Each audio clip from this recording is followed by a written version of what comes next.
asalaamaaleykum wa rahmatullah mbokki jullit yi mbokki taalibe yi ñu ngi leen di ziar di leen nuyu di leen baalu xaq di leen baal xaq di leen jéggal di sàkku si yéen ak jéggal. Mawdu tey bi mi ngi nekkoon naka ngay téléchargé WhatsApp GB boo ngi téléchargé naka nga koy téléchargé da ngay dem Google. boo demee Google nga dugg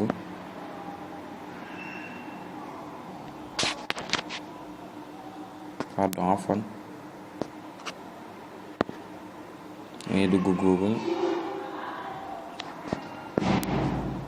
boo duggee Google nga tapé 3W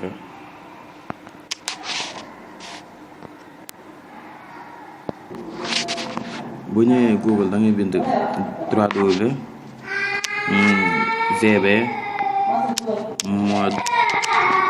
gbmode point com après nga recharge.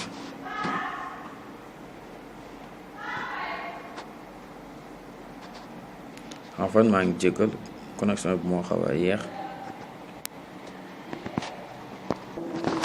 boo rechargé après mu indi la lii bu la indilee lii nga wàcc. boo wàcc ba suuf lii mu lay njëkk a indil rek bind mu rouge mi mu lay njëkk a indil moom ngay bës bind mu rouge mi mu lay njëkk a indil rek moom ngay bës boo bësee bind mu rouge mi mu lay njëkk a indil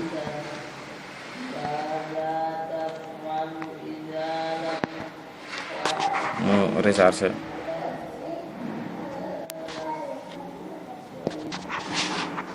après lii la lay indil bu la indilee lii da ngay wàcc continuer di wàcc.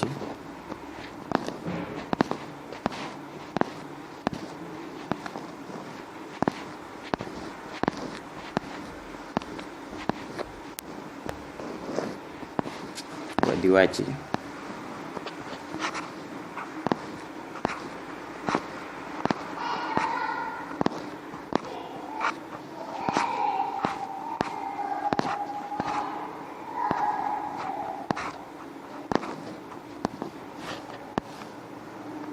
ba fii mu la indil téléchargé ak download. téléchargé moom mooy téléchargé, download mooy téléchargé anglais. da la ko indilaat suuf mais bësal bi ci kaw bës ko.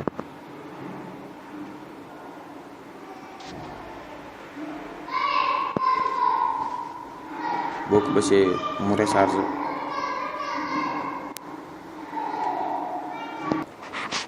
après mu indil la lii la lay indil après bu recharge ba noppi nga wàcc. mu bindal la fi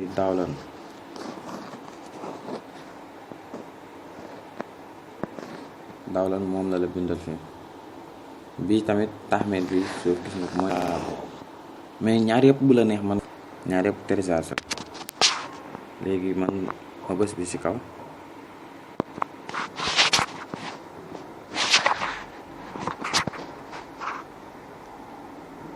mi ngi recharge.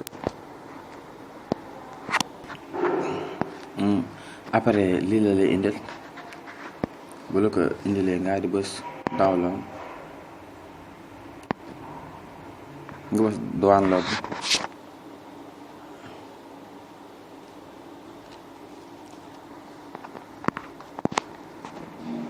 mu recharge.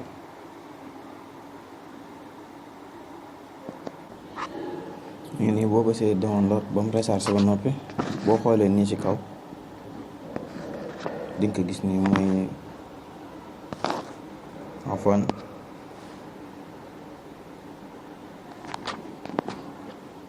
tey boo xoolee nii ci kaw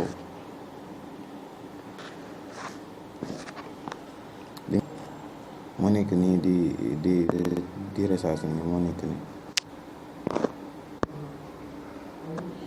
nekk nii kii bu demee ba yegg si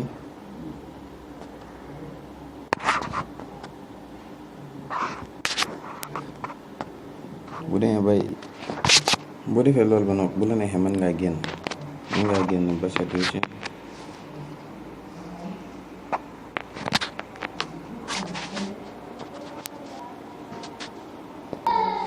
bu la neexee mën ngaa génn ba set wàcc ko noonu mu kii saa yu kii ba yegg si rek après da ngay dem fësir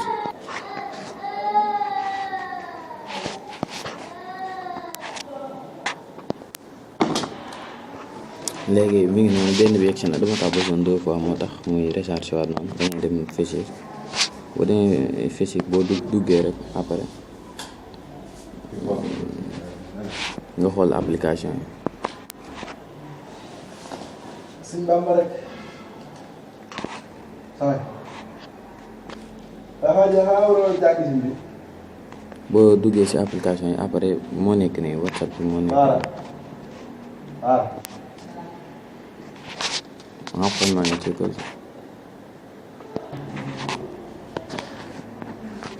WhatsApp bi moo nekk nii après bu la neex nga dugg nga installé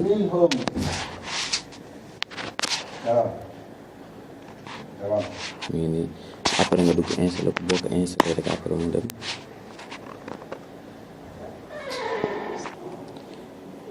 après nii lay def boo ko installé bu yegg si après nga àggale ko xam naa nag dañ kaa installé ba noppeeg yooyu te day nekk di yeexal yooyu moo tax boo ko installé ba kii rek après da nga koy activé nga am ko noonu lañ ko mën a téléchargé ni ñu ko bindee nag bu si yokk dara bu si wàññi dara 3w.gb mode lay amaale s nag après nga def point def com rechargé nga topp tegtal yi boo ko defee noonu rek incha allah di nga am whatsapp bi waaleykum salaam wa rahmatullah ñu leen di jaajëfal bu baax